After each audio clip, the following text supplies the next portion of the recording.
Okay, so everyone okay if we make a start back? Okay, we've got 2 more sessions now before lunch. Sorry, 3 more sessions before lunch. So next we're moving on to a session from Chantal Davies and Dr. Matthew Garrett, who, as the majority of you both know, are senior lecturers in law. I've got very long introductions for both of them, so I don't know if I'll get through all of it. But just to highlight really that we've got, you know, I think often people can see external speakers coming in as somehow more qualified or more effective than internal people that we've got in-house already, and I think it's just important to highlight the expertise that we have already. So to talk about Chantal first, after graduating with a degree from Oxford University, Chantal qualified as a solicitor with Eversheds, specialising in employment, human rights and discrimination law. She's worked as a solicitor for the Equal Opportunities Commission. She has published various publications for the Equal Opportunities Review and has been a qualified solicitor for 12 years and focuses particularly on equality law and human rights, and then is obviously now a senior lecturer in the faculty here at the University of Chester. Just to talk about Matthew Garrett, after graduating from the University of Wales, Aberystwyth, Matthew undertook postgraduate research, first obtaining an MPhil and then a PhD, and the basis of the research was the introduction of the Poor Law Amendment Act 1834 and its subsequent development. Chantal and Matthew have been carrying out research on race and the student experience, so they're just going to talk about tell us a bit more about that research. So thank you very much. Gosh, you've never had an introduction to me before, have you? How interesting. Okay, what we're going to talk about today really is a little bit premature because the research is only really at its very, very infant stages. We haven't collected an awful lot of data. So what Matt and I are going to try and do today is just really introduce some of the ideas around the research and look at some of the literature, some of the background studies that have already been done in this particular area. And we split this into 2 parts. So I'm going to talk about the initial bit, which is why we're doing this research and why it's important to the university, to you guys, and also to the people who are going to follow you. And I'm also going to talk about some of the findings in the existing research and how we're trying to use that as a kind of thematic foundation for the work that we're now carrying out. So, to start off, as Anna and David were talking about, there is a public sector duty that exists under the race relations legislation, in the sense that as a public body, as an institution, a higher education institution, we have a responsibility to consider proactively the elimination of discrimination in relation to race. And that's been contained since 2000 in the Race Relations Amendment Act. It will soon, as David and Anna both said, become part of the Equality Act 2010 in relation to all of those different protected characteristics.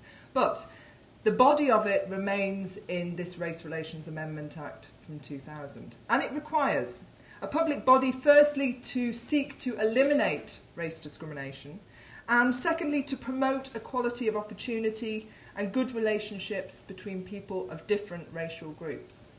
So, one of the key reasons why we started thinking about looking at the experience of our ethnic minority students whilst in the University of Chester was to try and abide by that public sector duty.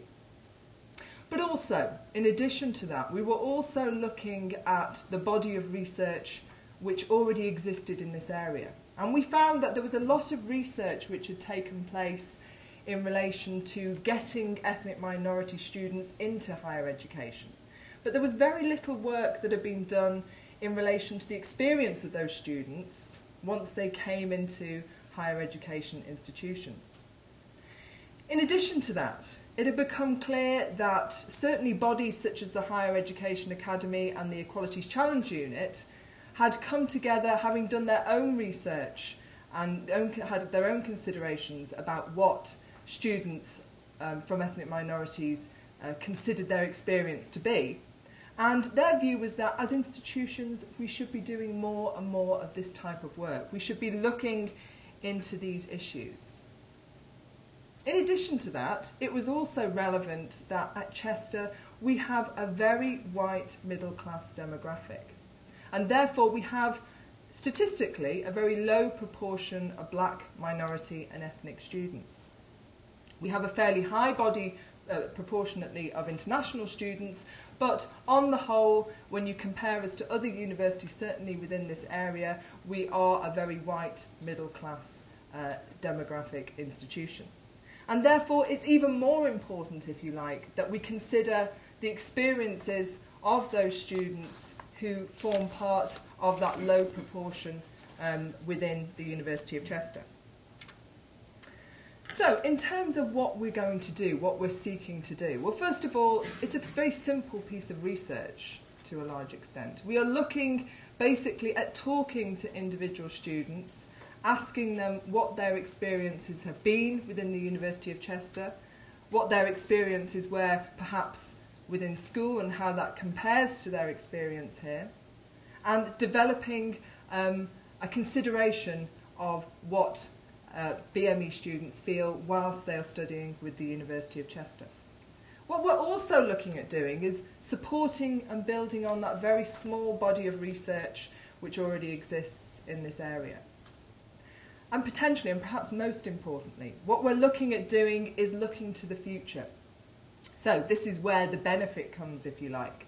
So having considered the experience of ethnic minority students within the University of Chester, we're now looking at how we can feed that into the university policies and procedures in a way which is going to benefit future generations of students, particularly in relation to student achievement, retaining students, progressing students through the educational system, widening participation to students coming into higher education, looking at the design of curriculums, of modules, of programmes, and how that can be developed in a way which is inclusive to ethnic minority students.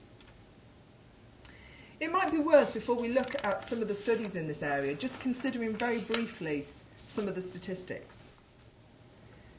One of the statistics that surprised me when I first started looking at this area was that we have a much higher proportion of people from ethnic minority backgrounds entering into university in the first place. And this is the so-called higher education initial participation rates.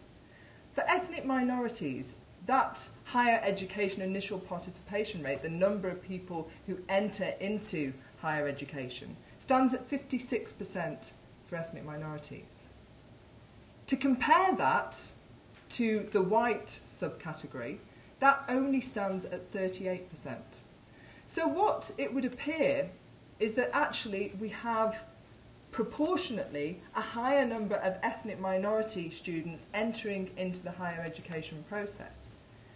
What we have to realise within that, of course, is that that alters depending on the category of ethnic minority which you would categorise yourself as. So, for example, there are certain categories where there is a much higher initial participation rate of ethnic minority. What we also see is that in terms of the numbers of students, ethnic minority students coming into the university sector, that we see a much higher proportion of ethnic minority students coming into the post-1992 universities, so the newer universities. And the so-called red brick universities, there is a much lower proportion of ethnic minority students. In Chester, we are below average, the national average, in terms of the number of ethnic minority students we have here. We have 4.95% ethnic minority students studying at the University of Chester, whereas that compares to 88.31% who would categorise themselves as white. So as I've said before, that backs up this idea that we have a very low proportion of ethnic students who are studying here. And that's one of the key reasons why we felt it necessary, as I said, to look at the research in this area. What I would say is actually it is a slightly higher proportion of students that we have studying here at Chester than we see in the local population as a whole. So we are slightly above the average in terms of the number of ethnic minorities we see within Chester as a whole. So, just to briefly consider the existing research in this area, the body of work on which we're seeking to build, and some of the themes which have developed from this body of work. What the studies have shown is that ethnic minority students, when talking about their experiences, find the idea of belonging to be very important as part of their student experience. This idea that they are part of a cohesive body, if you like, of people, not feeling like they are an other and outside of that main body of students. And in terms of how an institution can build upon that feeling of belonging, one of the things that has come out of the studies is that students feel that it is important to have a very diverse ethnic population. When they are looking at which university they consider studying at, they will look to see how diverse the student population is. That doesn't mean to say that they will be looking to see whether that institution has very high numbers of their own particular ethnicity, but simply the fact that there is a lot of diversity there will make them feel that they belong to that institution.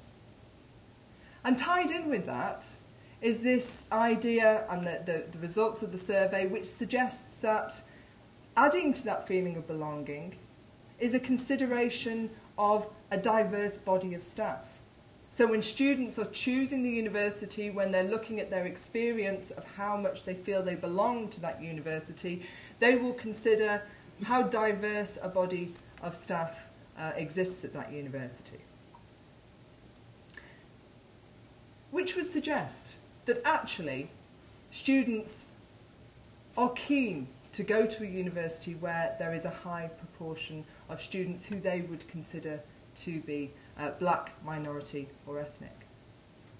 One of the things that's surprising in the studies that have been done is that very few of the students who have been surveyed consider that they have directly suffered from racism because of their ethnicity.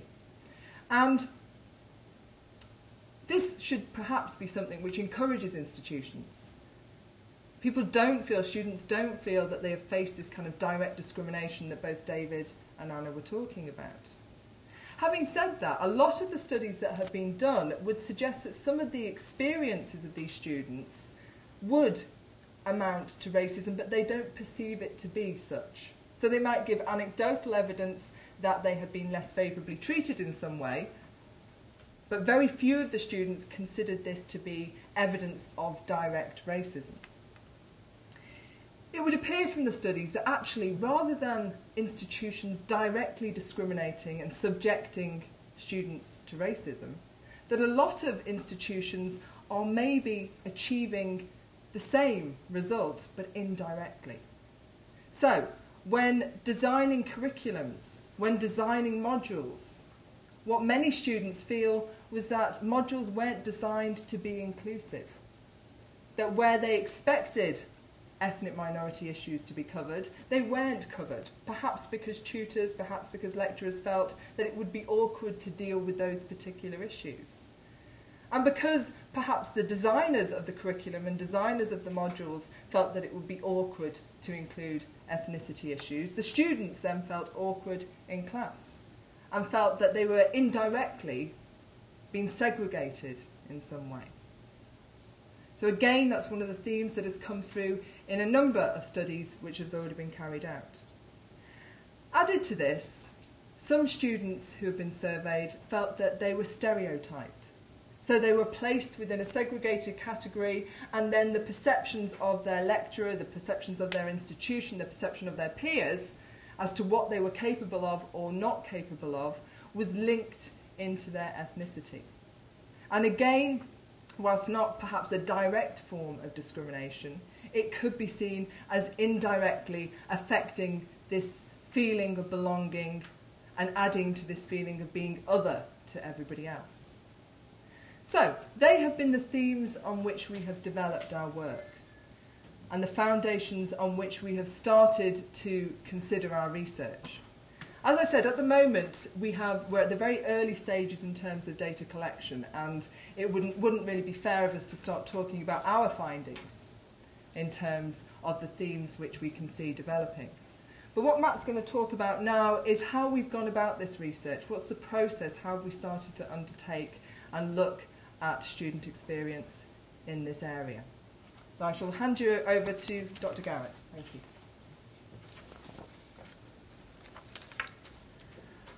After all the really nice academic material, it's now on to me with the noddy stuff. Okay.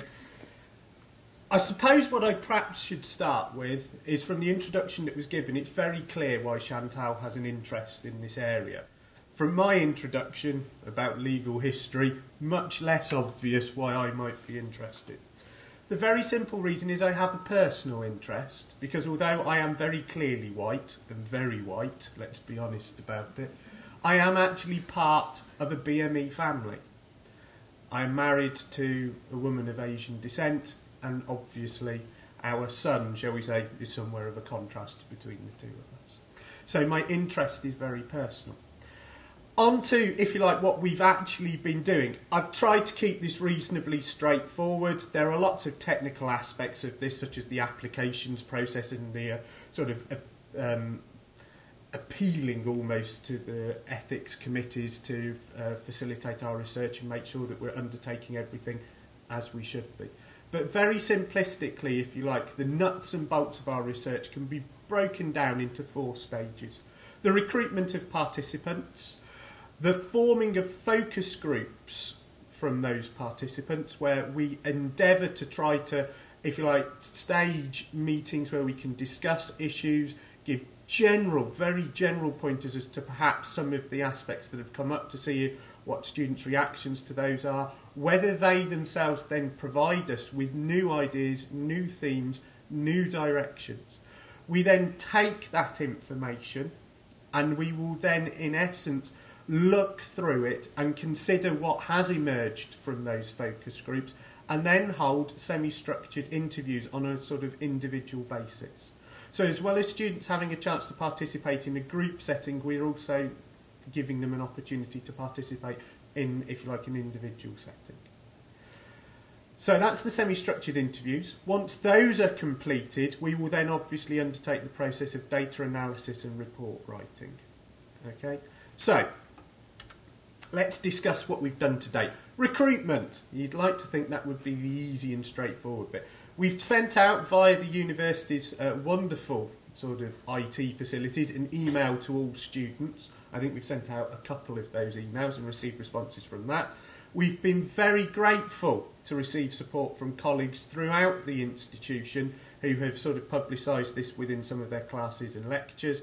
And also, myself and Chantal went on a bit of a fly poster run around the university to put up posters and leaflets. I hasten to add, in my case at least, I always asked permission first. Okay? So, from that, we were very fortunate to receive a number of responses. And so the next stage, to a certain extent, was to arrange the focus groups. Obviously, we've had to prepare, if you like, a draft script for the focus groups, which has had to receive ethical approval. But basically, what we've been able to do to date is to hold 2 focus groups. They've been very illuminating, and the information from those focus groups has then fed into the materials for the semi-structured interviews. Okay? The aim is, in essence, to take that information from the focus groups to provide us with an opportunity to drill down into issues which have been raised by the participants. It is very important, as much as Chantal has discussed, if you like, themes that have emerged from other studies, that we actually try to gain an insight into the experience of students at this institution and not impose a framework of experience from other institutions onto them. Okay? Now, I'm zipping through this because, like I say, I'm doing the noddy stuff. So where are we now?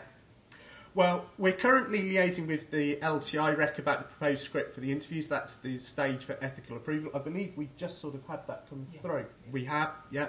You can see it's ongoing as we speak, so to speak.